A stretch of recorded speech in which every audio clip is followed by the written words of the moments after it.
நம்ம சப்பாத்தி போட்டு சின்ன சின்ன பீஸாக கட் பண்ணிக்கலாம். இப்போ நான் கட் பண்ணி எடுத்தாச்சு. இப்போது நம்ம வீட்டில் இருக்கிற சாம்பார்லேருந்து ஒரு சின்ன பாத்திரத்தில் இது மாதிரி கொஞ்சம் நல்லா சுட வச்சுக்கோங்க. சுட வச்சுட்டு கட் பண்ணியிருக்கிற சப்பாத்தியை இதில் ஒன்றுனா போடணும். ஒன்றுனா போடும்போது சாம்பார் இட்லி மாதிரி சாம்பார் சப்பாத்தி இது வந்து நம்மளுக்கு வயதானவங்க இருக்காங்க, அவங்களால மென்று சாப்பிட முடியாது சப்பாத்தி அப்படின்னு சொன்னால் இது நல்ல டேஸ்ட்டாக இருக்கும். இதில் வெந்துடும். சாம்பாரில் கொதிக்க வச்சுட்டு எடுத்துட வேண்டியதுதான்.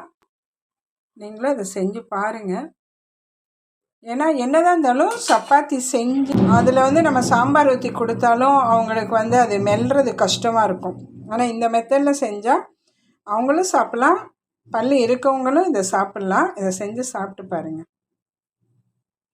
இப்போ ரெடி ஆகிடுச்சு. இது ஒரு பவுலில் மாற்றி சாப்பிட கொடுக்கலாம்.